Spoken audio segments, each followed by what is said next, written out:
I'll just take it from there with that question. If you're trying to lose 5 pounds in 3 weeks, you could easily do that by intermittent fasting.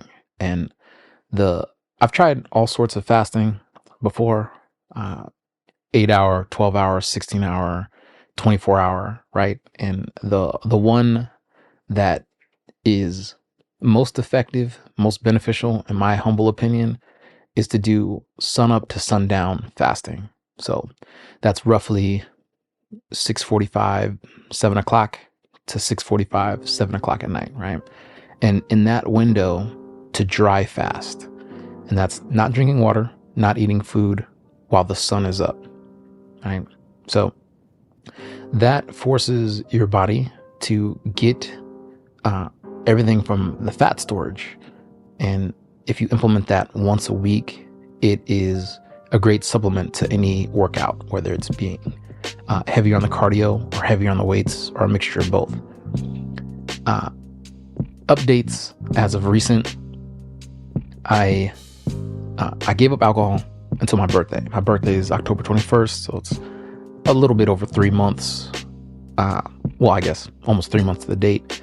And that is not just in terms of mental clarity and liver function, kidney function, but it's the focus on cleansing the liver and everything that breaks down toxins.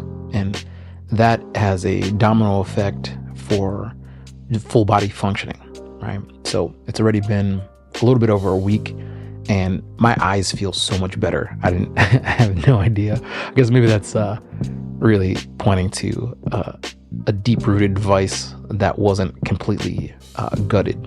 So the chance to say there's no exception, no one's birthday, no one's anniversary, not my anniversary with my lady, not anything like that. It'll be for a couple months out of the year, starting here, the full experiment, not to touch alcohol.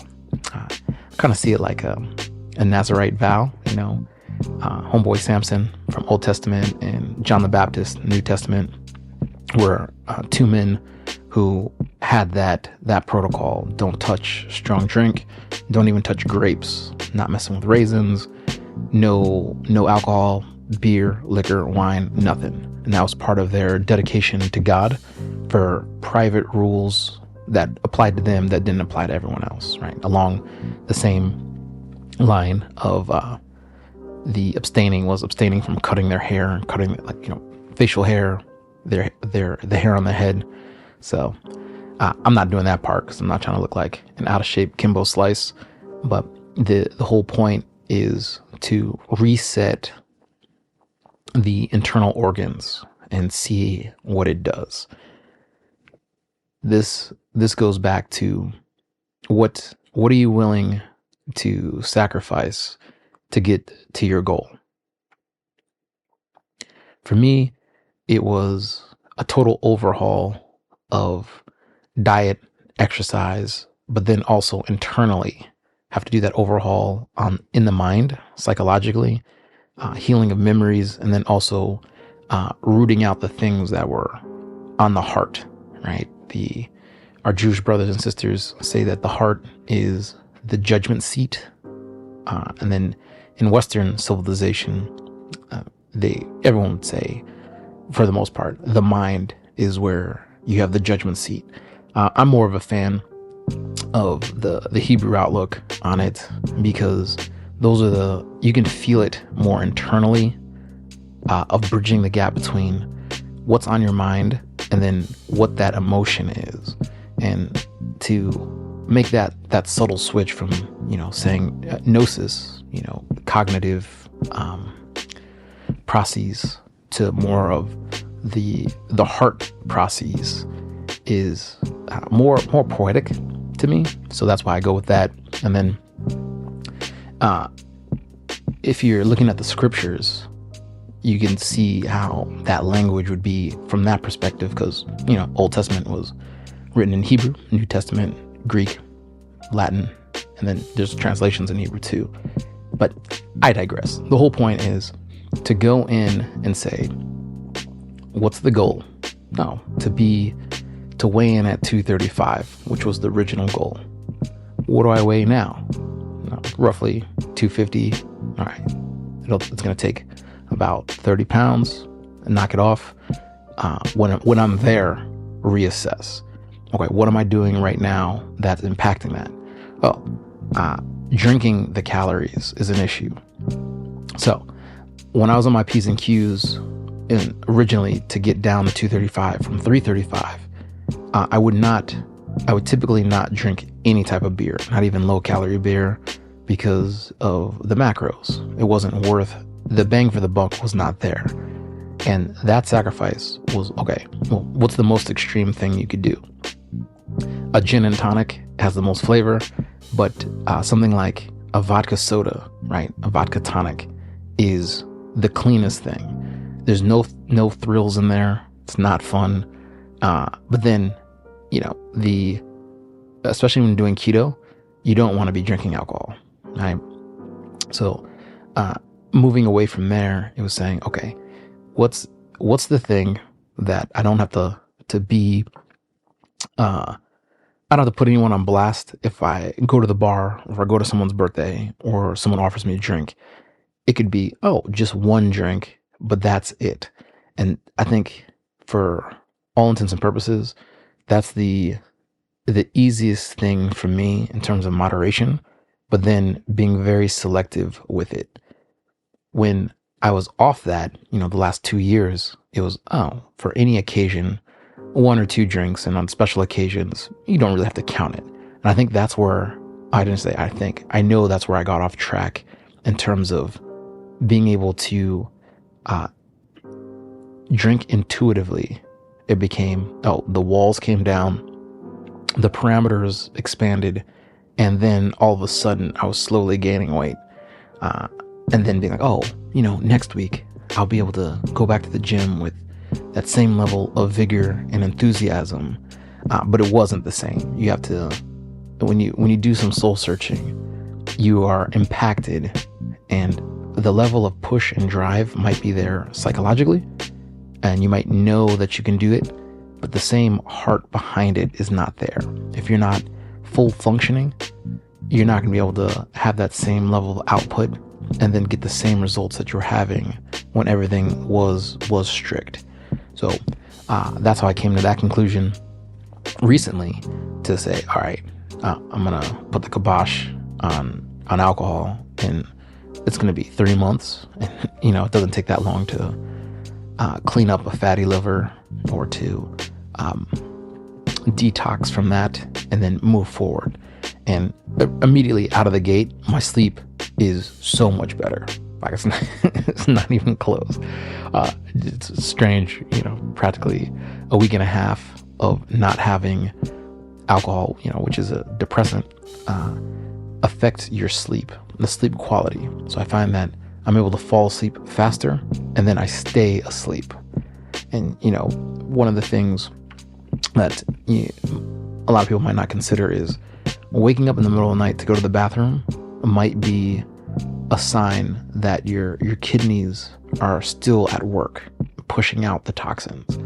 And the second they're operating at full capacity, you'll stay asleep 7 hours, 8 hours, 9 hours, however long it is you sleep, and it'll be unperturbed rest, which is absolutely vital for the recovery phase of any fitness journey. So I'm a proponent of trying something for 6 to 8 weeks, and then seeing if it's something that you're able to maintain, if it's realistic for how you live your life and how you operate. And for me, it wasn't really too much of a struggle. It was more like, all right, I know I would be better and more fit for the training and what it takes to carry it out. And so after, I don't know, maybe 90 seconds, I'm like, okay, yeah, I can do this, and I'll do it for 3 months. And when I hit 3 months on my birthday, I want to say the ground rules will be 1 drink. So it'll be, especially I'm thinking of my last birthday where everyone's buying drinks. I mean, that's kind of how it goes after age 21 when you're out with your friends. All the drinks are on your friends. But to say, no, I'm going to just have this one drink and I'm going to nurse it this entire time, because the longevity that it requires to be a gym goer and a regular, and then to push yourself, not just to be there in the gym, but the quality of the workout for the results require some sacrifice. So when you're able to grasp that concept, you can do anything, whether it be lose 5 pounds, gain 5 pounds, lose 25 pounds, put on 25 pounds of muscle. It's really up to you in how you attack it. I will always, I'll carry my hat. I'll put my hat on the rung of saying, especially for men, all men have the capacity to put on around 40 pounds of muscle and hold it for the rest of their lives. And the sooner you start, the easier it is to maintain.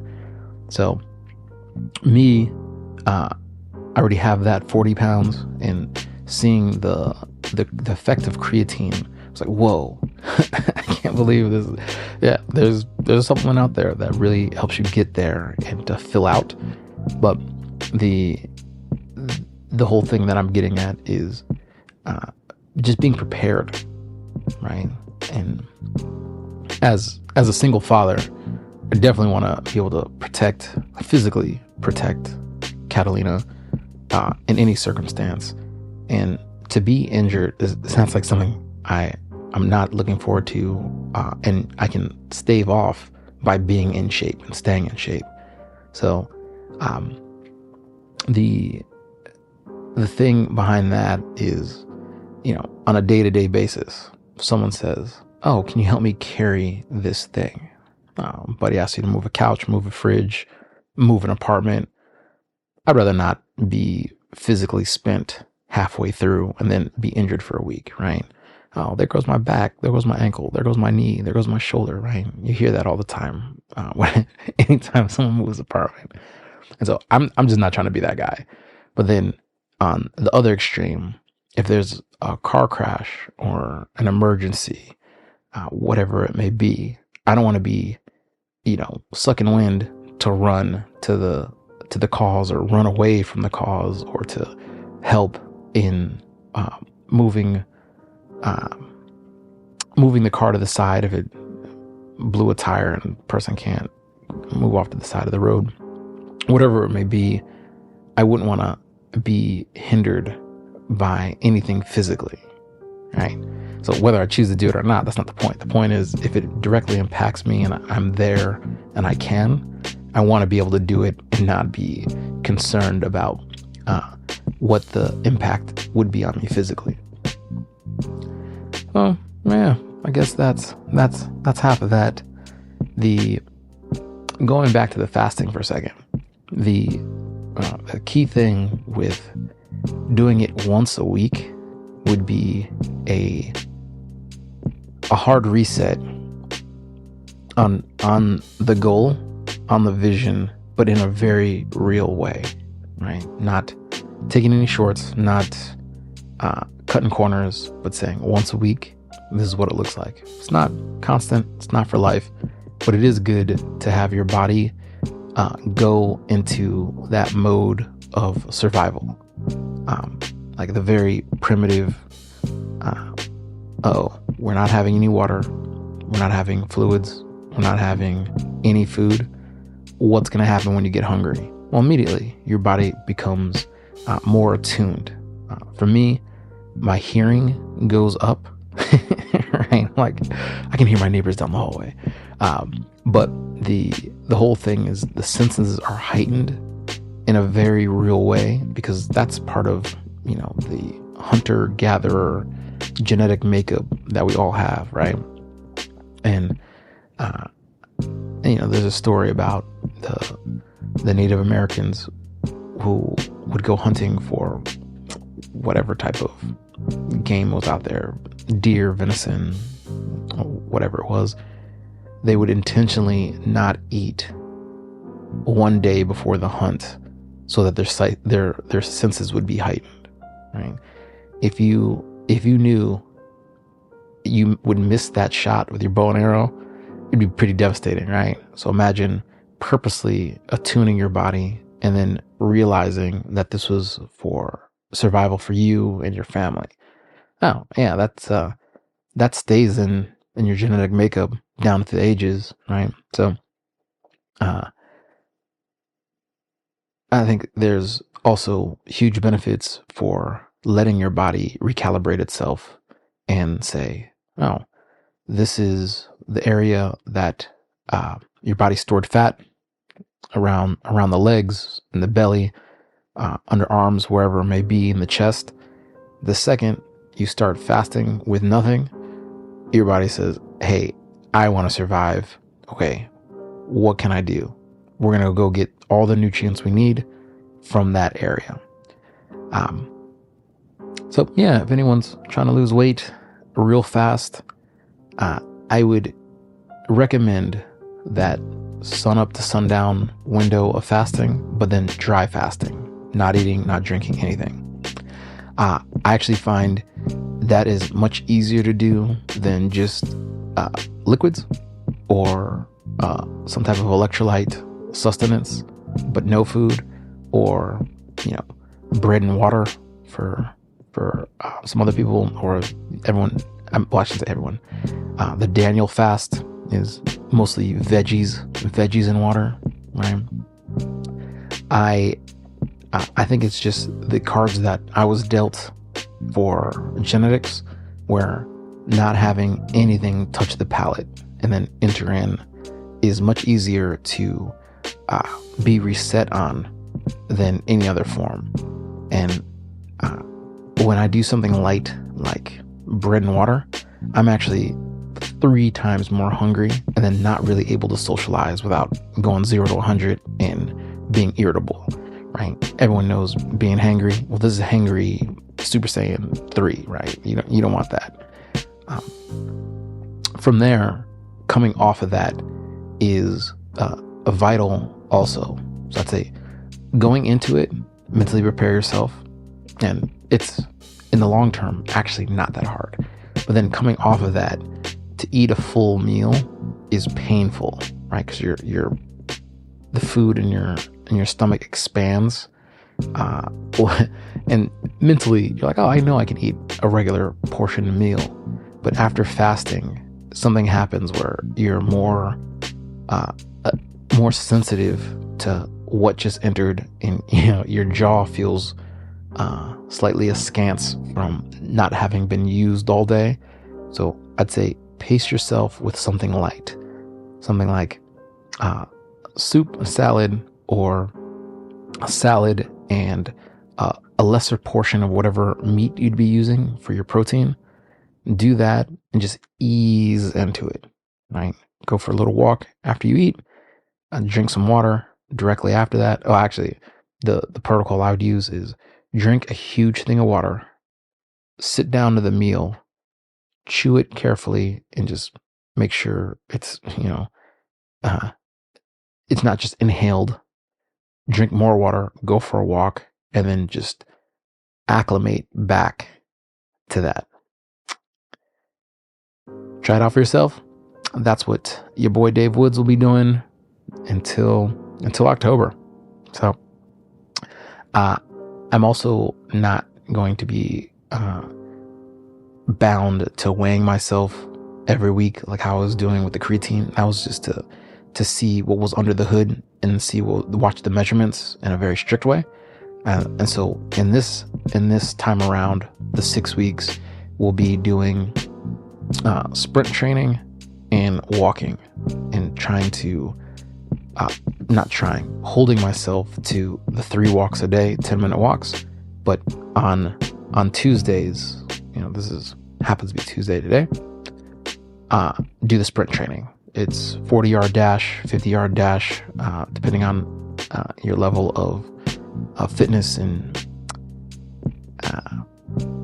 it's mostly training the explosive power of the start, and then to have the end goal being 40 yards, 50 yards away in a park. Right? Do that 5 reps, right? Sprint 1, sprint 2, 3, 4, 5. That's a day. When I'm warmed up, you can do that really, really quick, right? It's way easier than saying 15 minutes of cardio, right? So in the morning, especially here in Cali, where it's blazing hot, mid 90s all week, before 9 a.m. is ideal for being able to do these sprints. Only thing you got to look out for is the grass. It might still be slick from the morning dew, or if the parks have had the sprinklers on. So you always want to make sure your shoes have great grip. Definitely not trying to get injured doing that. I'm a huge fan of surveying the land. Make sure there's no dog mess, no things, metal objects sticking up, and then mark out that territory. Be irregular with that one, and you just know once a week you'll be at that spot before 9 a.m. to do those sprints, because the consequence is having to wait till the sun goes down to do the sprints. And in my world, doing cardio later in the day is way harder than knocking it out first thing in the morning. I know that doesn't apply to everyone, but that's just what I found for myself. So that goes back to the first tenet of Greek philosophy is man, know thyself. What works for you doesn't always work for everyone else. Just make sure you get it in. And that's the whole point, that you finish what you start and do it to the best of your ability. This was my first time back at the sprints in, 2 weeks, 3 weeks. And I felt really sluggish doing it. I'm like, man, I remember myself being way faster than this. But, that goes with the territory. You're just like my man's Rocky Balboa. You build up to it, and then you hit that standard. Then you go into it in your peak fitness. And right now, this is that beginning phase. So this is to get the let out type of deal, and then just celebrate the fact that you got it done.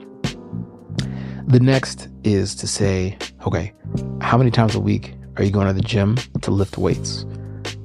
I will ring that bell every single time I get on a podcast to say everyone should be lifting weights, because there's an amount of tension that the resistance and the tension that you have from actually having something work against gravity is not like any other type of workout that you can do.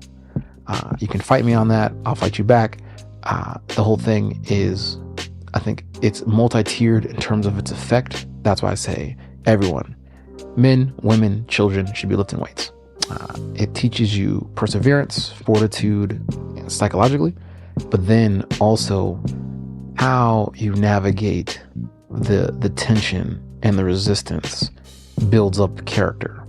The next is at the beginning phases of committing to a workout. Keep it simple. 3 times a week, but you're there. You do the workout. You will see what happens in all areas of life from that consistency. That's why I will always say, no matter what your style is, track and field, swimming, full contact sports, hiking, I don't know, foosball, paddleboard, whatever the thing is, you should be lifting weights. I don't care if you're on the bowling team or just bowl as a hobby, you should be lifting weights, right?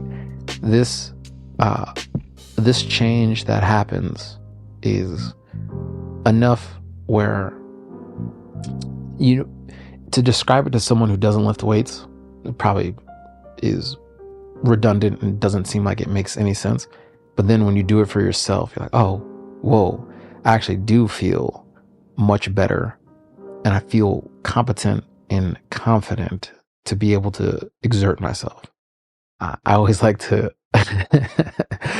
imagine that Tobey Maguire Spider-Man version from early 2000s, when after he got bit by the spider and he woke up in the morning, he saw himself in the mirror and was flexing. Yeah, that's exactly what it's like after going to the gym consistently, having never lifted before. So get those newbie gains while you can, because that's a very finite window if you're not used to lifting weights and you start. And then it just becomes a painful memory of years later when you're like, oh, it seemed so easy at first. Like, it was hard at first, but then it became easy. And then my physique changed. And now I have this next goal in mind, but it's not the same, right? So imagine 4 years of consistently lifting after having not lifted ever in your life, or having been on a hiatus for the past 10 years. Yeah, that's the time to capitalize on. So when you make that a part of your character, part of your lifestyle, you're golden. There'll be so much more to hold on to in life, and do it in a positive way when you're lifting weights. I found that the competition for what can take that dopamine release is constant. I mean, you just go on social media and you will have a dopamine spike that'll make you feel good, but then, just take it at face value. The next would be alcohol, right? That'll make you'll feel good, but alcohol is a poison. I mean, we all know that. You can't dance around the topic. It is definitely poison. The effect that alcohol gives is the thing that makes it so appealing, because it's not like lifting weights, right? So putting those two things aside, you say, oh, there's other things, right? Physical contact, a hug, laughter, also spike dopamine in a pleasant way, right? So if you 86 the alcohol, like what I'm doing, my mind immediately goes to saying, well, the second I get stressed or I want to unwind, what am I going to do? I'd say do something physical.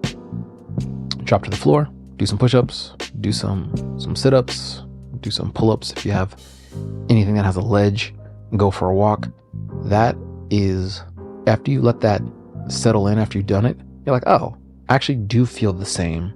And my habit was to go for that beer, to go for that cocktail, big shout out to all my Mai Tai drinkers, people who like White Russians, and because of current affairs, I'll call it now White Ukrainian, but that's neither here nor there. That's for you, Marianne. But the whole thing is to stay inspired and then stay motivated to carry out what that plan is.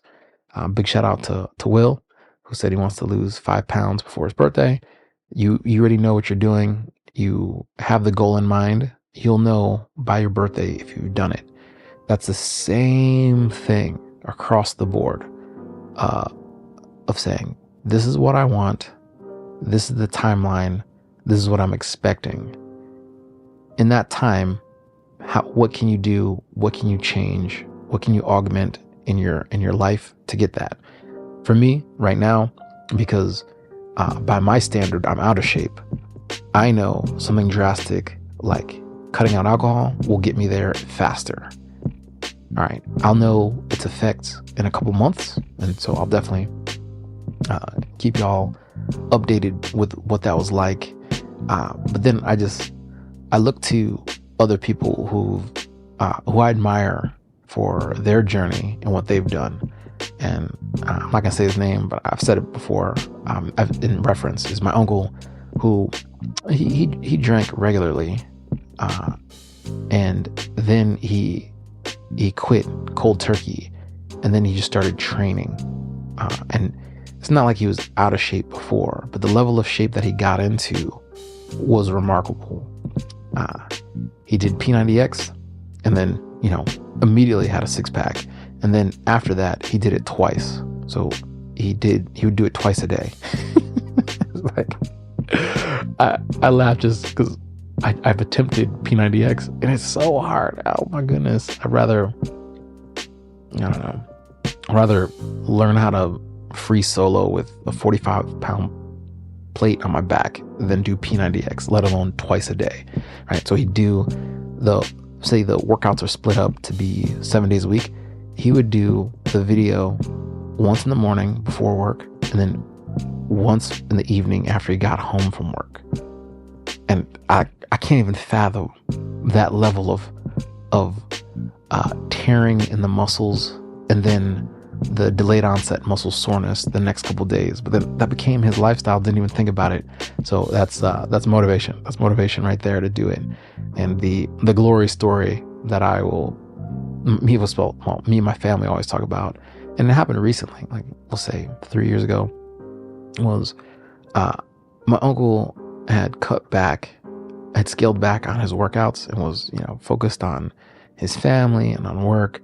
And my cousin showed up to town for a half marathon and invited him to go. And he walked on to the half marathon, right? So he just signed up and he did it, and he won. He walked onto a half marathon and won. So that's another echelon of training. And then also the retention that your muscle memory does have for those things, where when you start practicing and start committing to a certain style of training, you don't ever forget it, whether you get injured or whether you stop. And there's a story I like to recall when, I don't remember what it was. I don't know if the guy got cancer and was recovering in the hospital, or I don't know, broke both his legs. Something drastic happened to him physically, and so he was in the hospital for something like 9 months. I don't know. It must have been something like traction or chemo stuff. But every single day, he'd recall each mile of the marathon that he was running, and then he had signed up for this thing too. So he just remember his training from the past, and every single day he'd practice running with his eyes closed, right? So he's laying there in bed, and he's like, okay, I know when the gun goes off or the bell rings and I take off, this is what I'm doing psychologically. This is where I'm at. I see myself with at least 50 people in front of me, and everyone has that spike of adrenaline because it's race time. We've all trained for this. And so I'm running, and I see some people wearing white, some people wearing blue. Here's this lady with a brunette ponytail. There's this guy with a shaved head, and he's just going through. He's like, okay, I'm running. My family's cheering. I'm seeing the crowd. And then about the next mile in, I'm still feeling good. My shoes are my feet have expanded a little bit, and the grip feels great. I haven't broken a sweat yet. I'm looking at my pacing, right? And then it goes mile 2, mile 3, and he's like, okay, mile 12. This is where I start to break a sweat. The terrain has changed. I've already passed the fueling station, and now I'm more concerned about keeping my pace and my heart rate in check with monitoring it, right? And so he's doing that for every mile to, what is it, 26.2? What's a marathon? The whole point is it's 26 something miles, right? So he would do that every single day. He gets discharged from the hospital, and the race is like the next day or something like that. And so he gets his gear. He's already been signed up. He gets his number, and he goes in and he runs. And he did, I'm pretty sure he either did a PR, like a personal best. He made that personal record, or he was right on track for how long he thought it would take him. And people were like, yo, congratulations for finishing your marathon. How did you train? And he told the story of how he got incapacitated and was just holed up for 9 months, psychologically training.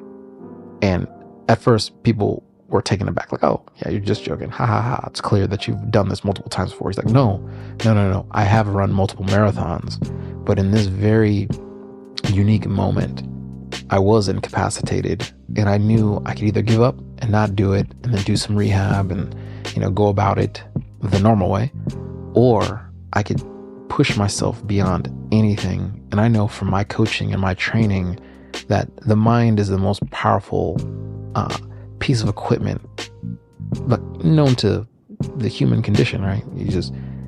You're only limited by what you think you're limited by. So this is thinking outside of the box. I decided to just train as if I were not in this hospital bed hold up. And here I am. Ran it.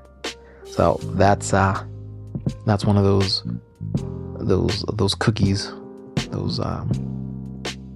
the notes that you put on the cookie jar instead of grabbing actual cookies from the cookie jar. You remember a story of inspiration or someone who overcame impossible odds and then outperformed themselves.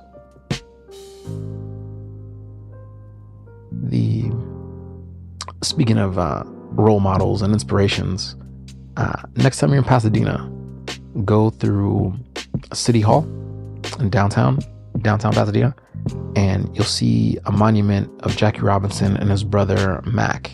It's just these overly large, oversized heads. It's bronze statues just of their heads. Jackie Robinson is looking symbolically east because that's where the Dodgers were, in New York, where they came to LA. And then his brother Mac is looking at City Hall because he was a man of the community and wanting to have profound change for civil rights, the black community, but then just people at large, right? Wanted to inspire the youth to do things besides things that are killing themselves. The drugs, the violence, gang stuff. He wanted to be present for the youth to inspire them to go beyond, and then also inspire the next generation after them. So if you ever are in town, go check it out, and then read what's on their head. They have these quotes that are in the back. And one thing that I had never known about my man's and Jackie Robinson was that he lettered in all 4 sports. It's like such a obscene talent right there. Baseball, basketball, track and field, and what's the other one? Basketball, baseball, track and field, and football. That's what it was, yeah. And so just to think about those demands is insane, right? So I went to UCLA, was a Bruin, and dominated on the field too, and then broke those racial barriers as the first Black American to play Major League Baseball. Got treated like crap, got paid the bare minimum, which was $5,000 at the time, a year, to be playing for the Dodgers, right? He led, I don't know if the record's been broken, but he was the first person to have, he stole 20 home bases, right? Third plate, stole home 20 times in his career. I don't know if I've ever seen that as in my life, right? And I know I've heard the rumors of people stealing home, right? I feel like that was in a movie somewhere. Must have been Angels in the Outfield. I don't know. The whole point is to do it 20 times, it blows my mind, right? So this guy grew up, his dad left the family. It was him and his mom, and I think it was either 5 or 6 siblings, and moved to Pasadena from Georgia, from Cairo, Georgia, and went to high school right down the street. And man, don't beat me up for saying it wrong. John Muir, is that how you say it? John Muir High School, right? and then went from there to, I think he went straight into the military. I was in the army in the 40s and 50s. So, you know, the bigotry and the racism that he faced were next level, because, you know, it was in the 40s and 50s, right? And then to go from the military to UCLA had to have been such a stark contrast. So he goes there and has a reputation as a a no-nonsense proud black man who will not take any affront to his dignity. And so a moment to just put that in contrast is military. In the military, you sign your life and your rights away, and you have to obey the superior, right? There's the ranking, right? Or there's huge repercussions, right? After that lifestyle, to go into academia where people are giving him a hard time, it's like, yo, all right, this guy is already decorated. This guy already he's lettered in all 4 sports in high school. And now he's here getting the grade and playing sports. All right, this is, I feel like there needs to be another movie. And truth be told, I have not seen 45 yet. It's on my to-do list because Chadwick Boseman might be one of the most underrated top actors in American history, right? It's insane. Like, most people think T'Challa, or more recently 21 Bridges, or there's just a ton of movies that he's done, but he has done all these biopic picks, right? He was Thurgood Marshall, Martin Luther King Jr., and of course Jackie Robinson. I'm like, oh man, all right. I slept on it, my bad. I just passed those statues this morning and was inspired to talk about it today. Definitely gonna put that on my queue to watch, because it's Chadwick Boseman, right?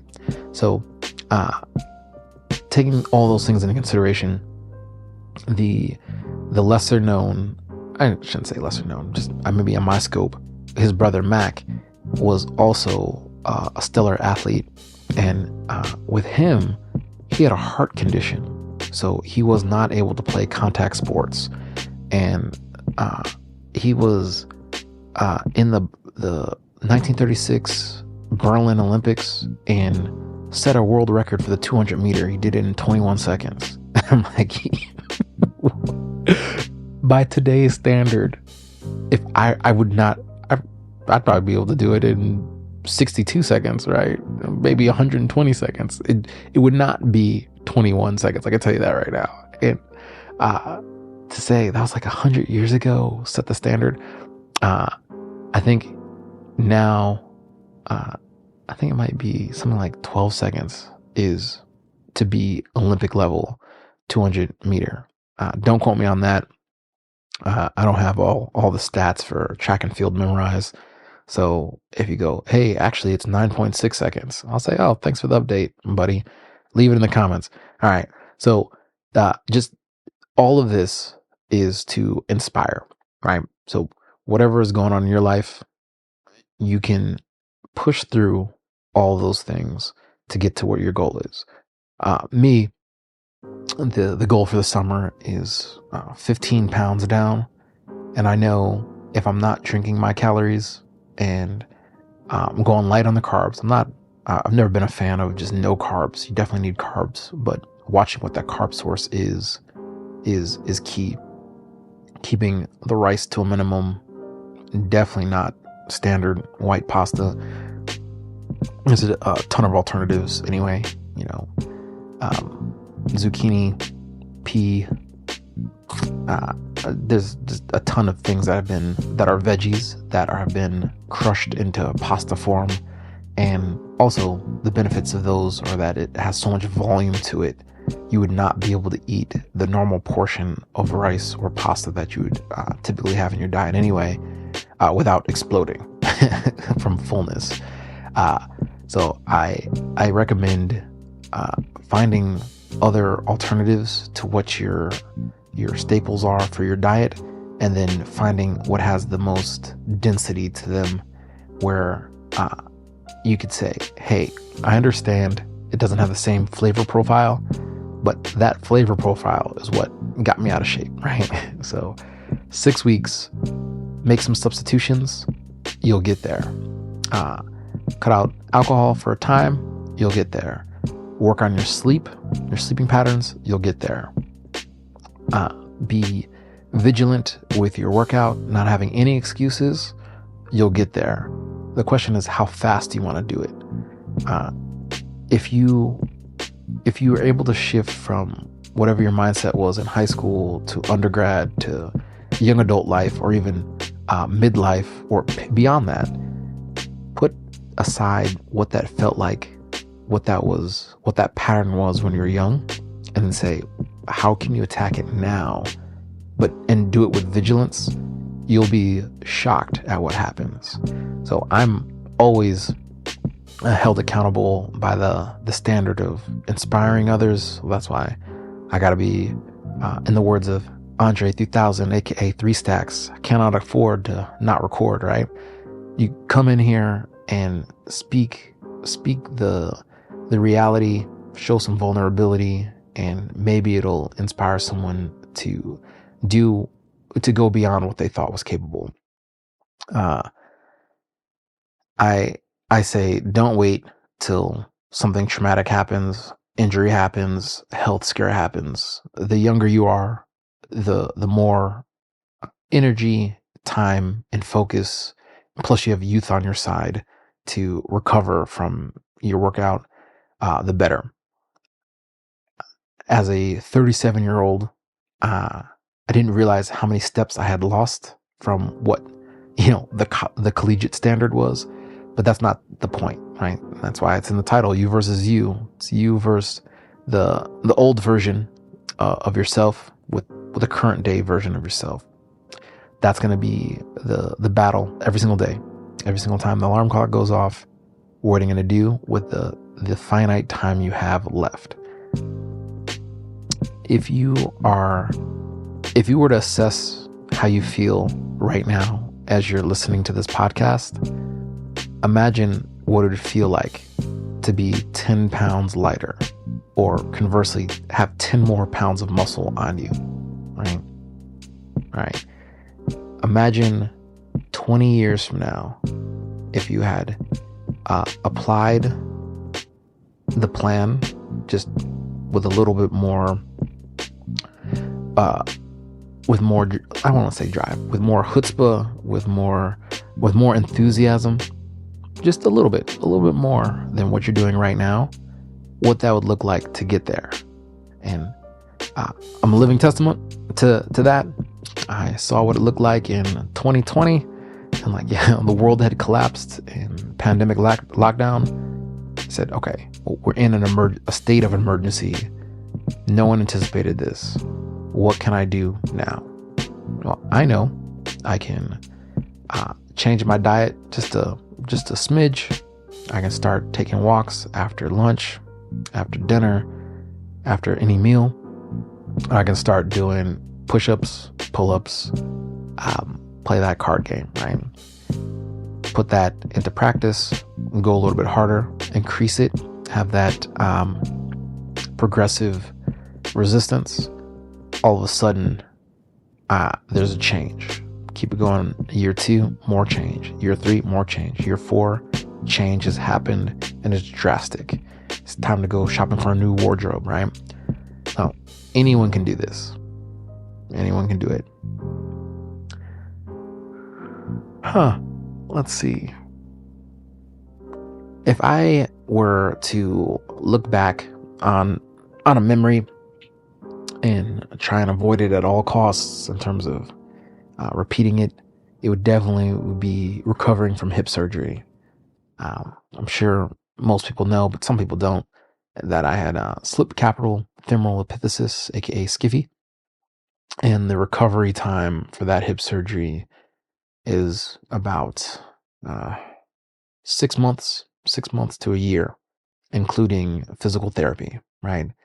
And the level of pain is unimaginable, especially for the recovery part and retraining your body how to walk, and then to make up for the muscle that had deteriorated, and then increase the flexibility for better range of motion.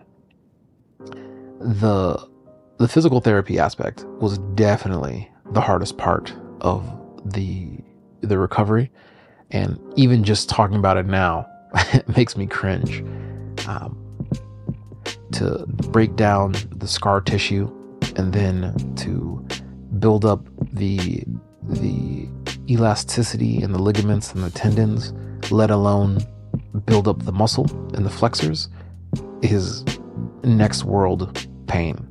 The only thing I can really compare it to is that scene in Bloodsport where Frank Dukes, aka played by Jean-Claude Van Damme, is being stretched out by Shidoshi, and he's tied up, he's rigged up in this contraption where Shidoshi is pulling him into the split position, and it's at the fullness of legs being spread on this bamboo rig thing, and you see Jean-Claude Van Damme's face just writhing in agony. That's what physical therapy was like, and I wasn't put into some contraption, right? So just having that in mind was easily the most pain physically I'd ever experienced in my life.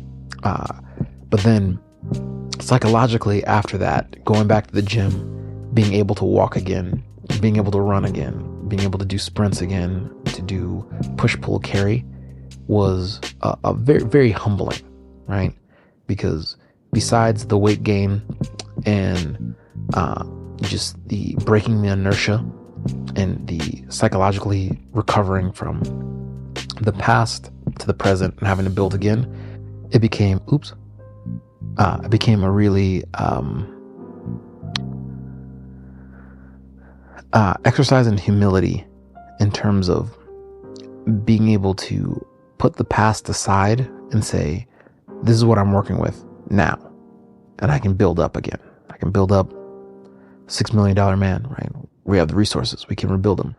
This is starting at square one, and then going to square two, square three, square four, knowing square 20 is where I left off, right?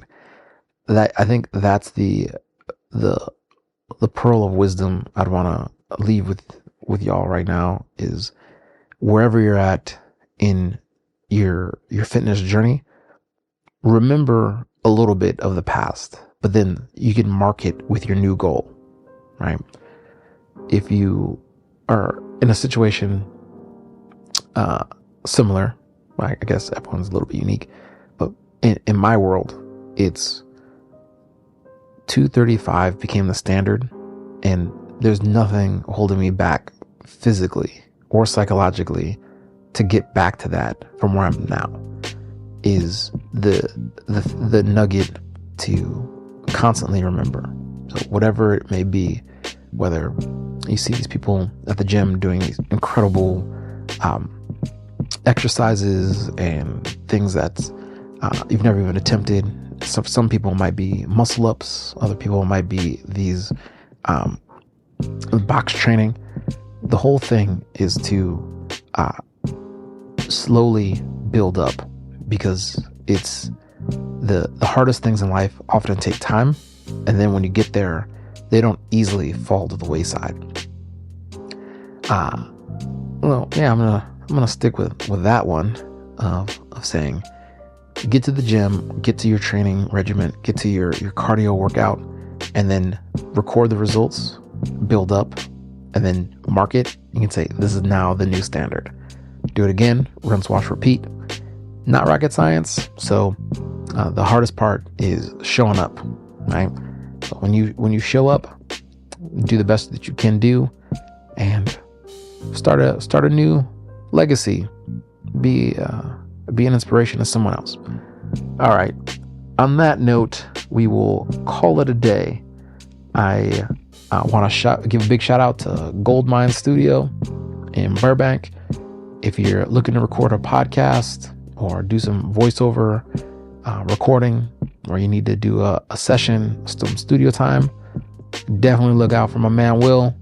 Look him up, Instagram, go on Facebook, go on the good old Googles, Goldmine Studio, Burbank, and work something out. Until then, peace and blessings. This is the key to my success. I can't go through the door with you, but I can give you the key to open it. All right. Till then, you versus you. Peace.